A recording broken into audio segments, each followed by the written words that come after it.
तो हाँ जी, स्वागत है आपका एक और नई क्लास में।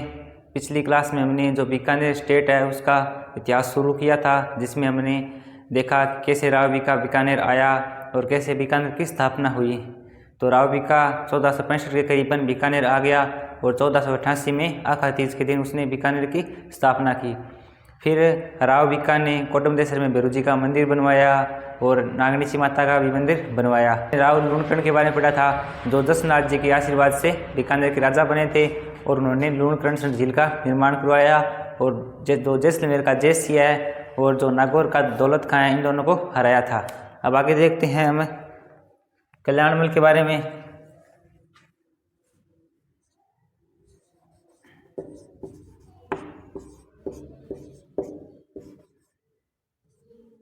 कल्याणमल 1542 से 71।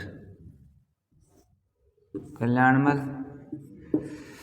जो कल्याणमल के बारे में लगभग बातें तो मैं जब आपको जोधपुर पढ़ा रहा था तब आपको बता दी थी, लेकिन फिर थोड़ा सा और देख लेते हैं। जो कल्याणमल था उसने क्या किया, जब उसके पिताजी राव जब जयसिंह की मृत्यु हो गई थी पाइबा युद्ध में, जयसिंह की मृत्यु हो गई थी पाइबा या साहिबा युद्ध में 1541 में, तब ये कहाँ चला गया था, सिरसा चला गया हरियाणा में।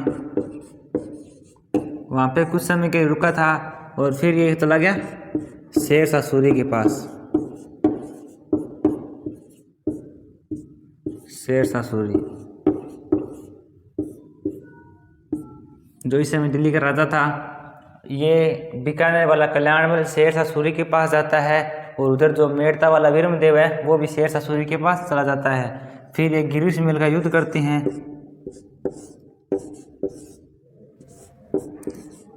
गिरिशमेल का युद्ध,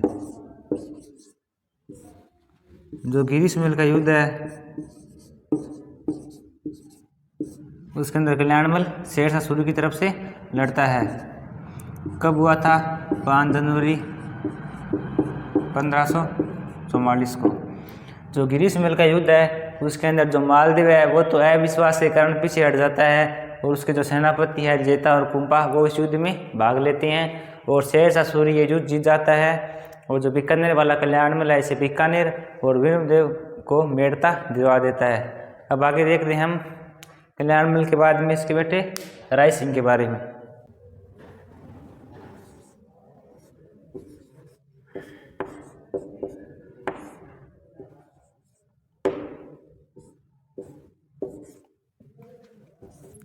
अब राय सिंह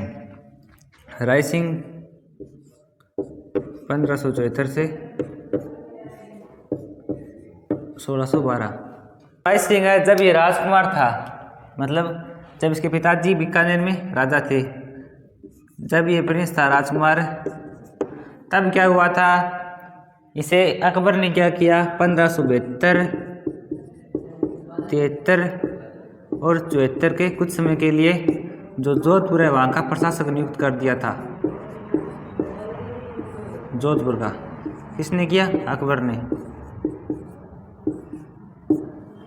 ठीक है, अकबर ने इसे जोधपुर का प्रशासक नियुक्त कर दिया था। कब किया, 1572, 73 और 74, 3 सालों के लिए। और उस समय इसके पिताजी कल्याणमल बीकानेर के राजा थे, लेकिन जब इसके पिताजी की मृत्यु हुई 1574 में, तब ये बीकानेर आ गया और बीकानेर का राजा इसे घोषित कर दिया गया। लेकिन जब ये जोधपुर था तब 1572 में मिर्जा विद्रोह हो गया था। मिर्जा विद्रोह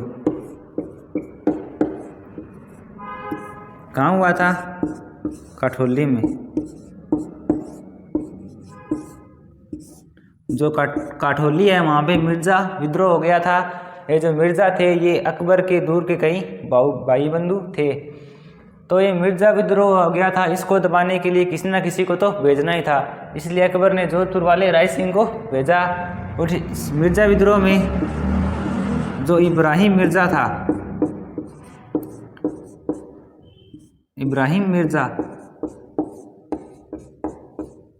वह इस युद्ध में हार जाता है और इसका एक भाई था हुसैन मिर्ज़ा।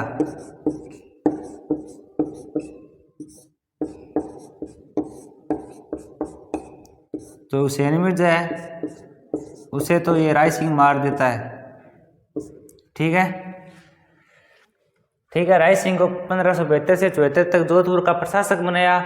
जब ये जोधपुर का प्रशासक था उस टाइम मिर्ज़ा विद्रोह हो गया था काठोली में 1572 में, और 1572 में जो राय सिंह है इसने इब्राहिम मिर्ज़ा को हरा दिया और इसका भाई था हुसैन मिर्ज़ा इसे मार दिया। ठीक है, राय सिंह की बात जो जोधपुर है उसकी यह बात है। अब देखते हैं बीकानेर।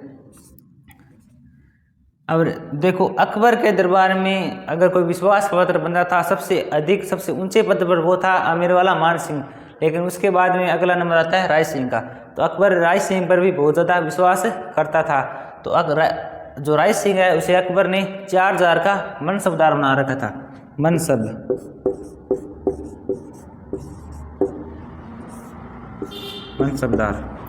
जो मनसब है इसका मतलब होता है पद। मनसब अरबी भाषा का शब्द है। ये जो मनसब है ये अरबी भाषा का शब्द है। अगर इसे हम हिंदी में देखें तो इसका मतलब होता है पद, मतलब कि किसका कितना पद है। तो अकबर ने तो राय सिंह को बनाया था 4000 का मनसबदार। ठीक है, 4000 का मनसबदार बना रखा था, लेकिन जहांगीर राय सिंह पे बहुत ज़्यादा विश्वास करता था, इस कारण उसने इसको 5000 का मनसबदार बनाया था। अकबर ने इसे 4000 का मनसबदार बनाया और अकबर इसे राय सिंह की सेवाओं से खुश होकर 1577 में इसे 51 परगने या जागीरें भेंट देता है, गिफ्ट करता है इसे। कब करता है? 1577 में। अब देखो जब जहांगीर राजा था ना तो हुआ क्या था, तो जहांगीर का बेटा था खुसरो विद्रोह कर देता है। जो खुसरो था मुगलों का सबसे खूबसूरत या सुंदर राजकुमार खुसरो, ये विद्रोह कर देता है। इसे विद्रोह करने का जो उकसाता है वो कौन था? अमीरवाला मान सिंह, मिर्जा को का सेनापति, ये सब इसको उकसाते हैं कि तुम विद्रोह कर दे और तुम राजा बन जा, क्योंकि जहांगीर को ये राजा नहीं बनाना चाहते थे, जो खुसरो है उसे राजा बनाना चाहते थे। लेकिन जहांगीर भी खुद राजा बनना चाहता था। तो जब जहांगीर को इस बात का पता चला कि मेरा बेटा मेरे खिलाफ विद्रोह कर रहा है, तो जहांगीर क्या करता है, जो खुसरो था वो था पंजाब में, तो जहांगीर क्या करता है, पंजाब की ओर जाता है। लेकिन जब जहांगीर पंजाब की ओर जा रहा था तब इसने सोचा कि मैं तो पंजाब जाऊंगा, लेकिन पीछे जो राजधानी आगरा है उसकी जिम्मेदारी कौन संभालेगा, क्योंकि इसका खुद का बेटा ही इसके खिलाफ विद्रोह कर रहा है। तो आगरा की जिम्मेदारी किसी विश्वास पात्र व्यक्ति को ही देनी होगी। तो अकबर जो जहांगीर था वो किस पर विश्वास करता था सबसे ज़्यादा, तो वो था ये बीकानेर वाला राय सिंह, और इसे आगरा की जिम्मेदारी सौंपी। जो आगरा है उसकी जिम्मेदारी जहांगीर ने राय सिंह को सौंपी, क्योंकि जो जहांगीर है वो राय सिंह पे बहुत ज़्यादा विश्वास करता था, और जहांगीर ने इसे 5000 का मनसबदार बनाया। 5000 का मनसबदार बनाया और इसे आगरा की जिम्मेदारी सौंपी। कब सौंपी? जब खुसरो ने विद्रोह किया।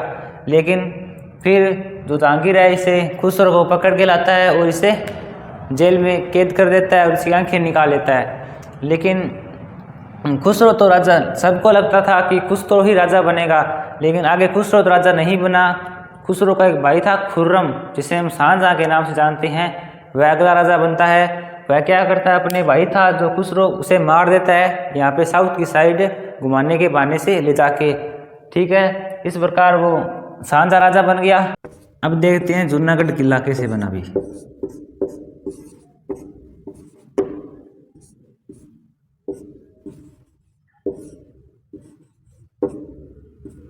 जूनागढ़ किला, जो बीकानेर में किला है जूनागढ़ किला, उसका निर्माण हुआ था 1579 से लेके 1594 के बीच में। जो करमचंद था जो कोई राय सिंह का मंत्री था। इस करमचंद की देख रेख में जूनागढ़ का निर्माण हुआ। तो जूनागढ़ किला है, पहले देखते हैं जूनागढ़। जो जूना है इसका मतलब होता है पुराना। पुराना मतलब कई लोग ये कहते थे कि यहाँ पे पहले कोई छोटा कुछ बना हुआ था, लेकिन बाद में इसका बड़ा रूप बन गया, इसलिए ये जूनागढ़ हो गया। लेकिन दूसरा मत ये भी है कि जब राय सिंह गुजरात में था तब वहाँ पे इसकी पोस्टिंग जूनागढ़ में थी, तो इसका नाम भी जूनागढ़ रखा। ठीक है, जूनागढ़ किला है 1589 से 94 के बीच बना, करमचंद की देख रेख में बनवाया गया। जब जूनागढ़ किला बन रहा था उस टाइम बीकानेर का राजा था राय सिंह। राय सिंह राजा था और ये कहाँ पे था? ये बुरहानपुर मध्य प्रदेश में था। बुरहानपुर मध्य प्रदेश। और इस समय इसने किसी को ड्यूटी पे लगाया था देख रेख के लिए, तो वो था करमचंद। करमचंद को देख रेख के लिए छोटा जूनागढ़ किले के निर्माण के समय। अब देखते हैं हम इसकी पुस्तकें, जो राय सिंह की पुस्तकें हैं वो देखते हैं। तो पहली पुस्तक इसने अपने नाम की लिखी है, राय सिंह महोत्सव।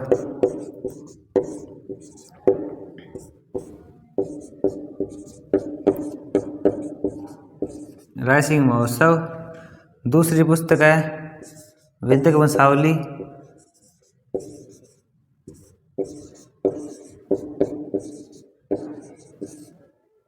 जो राय सिंह महोत्सव और वैदिक वंशावली है, ये वेद जिसे हम दवा बोलते हैं या बीमारियों, इन पर लिखी गई है राय सिंह महोत्सव और वैदिक वंशावली। और जो बाकी दो पुस्तकें हैं, एक तो है ज्योतिष रत्नमाला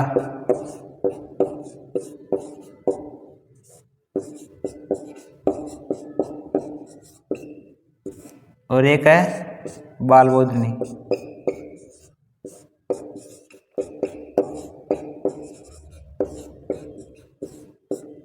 जो ज्योतिष रत्नमाला है ये है टीका, मतलब कि कोई ज्योतिष ग्रंथ है उसका छोटा रूप है, जिसे टीका बोलते हैं। किसी मतलब बड़ी पुस्तक का छोटा रूप उसे बोला जाता है टीका। और कोई बड़ी पुस्तक है ज्योतिष ग्रंथ पर आधारित है, उस पुस्तक पर जो राय सिंह ने टीका लिखा था वो थी ज्योतिष रत्नमाला। अब देखते हैं राय सिंह के दरबारी विद्वान। चीज का निर्माण होता है तो उसके बाहर लगते हैं अभिलेख। अब राजाओं की जिसमें प्रशंसा की होती है उसे बोलते हैं प्रशस्ति। तो जो जयिता था इसने लिखी थी राय सिंह प्रशस्ति।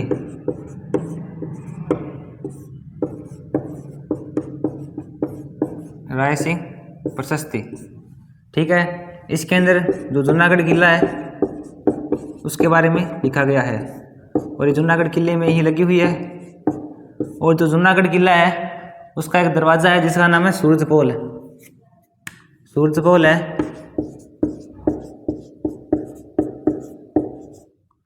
जो सूरजपोल है उसके अंदर जयमल व पत्ता, इन दोनों की मूर्तियां लगी हुई है हाथियों पे बैठे हुए।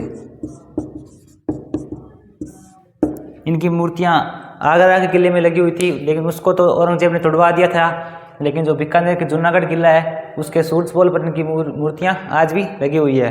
अब देखते हैं दूसरे दरबारी विद्वान इनके, वो है जयसोम।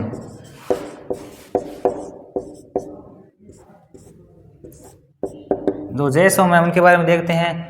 तो जयसोम की पुस्तक का नाम है करमचंद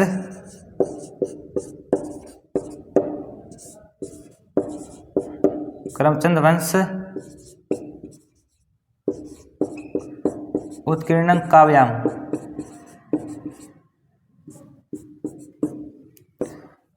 जैसे करमचंद वंश उत्कीर्ण काव्याम, मतलब कि जो उत्कीर्ण का मतलब होता है खोदना या ढूंढना। इस पुस्तक के अंदर सिंपल है, जो करमचंद है उसके परिवार के बारे में लिखा हुआ है। ठीक है, कैसे उसने जूनागढ़ का निर्माण करवाया है उस टाइप लिखा हुआ है। और इस पुस्तक में जो लूणकर्ण है, लूणकर्ण को कलयुग का कर्ण कहा गया है। और जो राय सिंह है इनको राजेंद्र कहा गया है। इसके अंदर ऐसा लिखा हुआ है कि जो राय सिंह है वो अपने हारे हुए राजाओं के साथ भी अच्छा व्यवहार करता है और जीते हुए राजाओं के साथ भी अच्छा व्यवहार करता है, ऐसा उनके बारे में लिखा हुआ है। और जो राय सिंह है इनको राजपूतानी का कर्ण भी कहा जाता है, क्योंकि राय सिंह के टाइम बीकानेर में 13 महीने का अकाल पड़ा था। उन्होंने उस टाइम बहुत काम किया, इस कारण राजपूतानी का कर्ण भी कहा जाता है। और किसने कहा था? मुंशी देवी प्रसाद ने।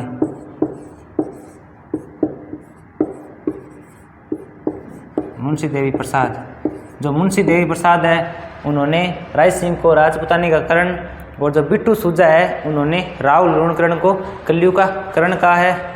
तो ये बात है राय सिंह के बारे में। अब देखते हैं आगे राय सिंह के बारे में। और तो राय सिंह है वह अकबर का सबसे विश्वास पात्र बंदा था। तो अगर अकबर के खिलाफ कोई विद्रोह करे तो राय सिंह भी जाता था, और खासकर राजस्थान में कोई विद्रोह करते तो राय सिंह को ही भेजा जाता था, क्योंकि राजस्थान में बड़े बड़े केंद्र दो ही थे, एक मेवाड़ और दूसरा मारवाड़, दो ही केंद्र थे। तो राय सिंह मारवाड़ का था, तो राय सिंह बीकानेर से था। तो इसने क्या किया, जो सिरोही है,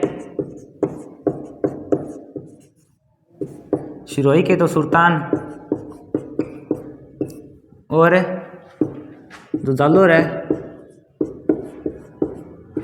जालोर के ताज खां,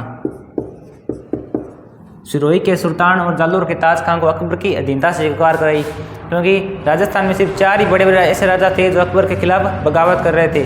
पहला मारवाड़ वाला चंद्रसेन, दूसरा मेवाड़ का महाराणा प्रताप, तीसरा जो जालोर का ताज खां और चौथा सिरोही का सुल्तान। ये 4 राजा ऐसे थे जो अकबर को तंग कर रहे थे, लेकिन इनमें से 2 को तो राय सिंह है वो अकबर की अधीनता स्वीकार कर देता है, लेकिन बाद में सुल्तान फिर से अकबर के खिलाफ विद्रोह कर देता है। तो राय सिंह के बारे में इतनी ही बातें हैं, बाकी हम कल पढ़ेंगे इसके बेटे के बारे में। आज के लिए इतना ही, धन्यवाद।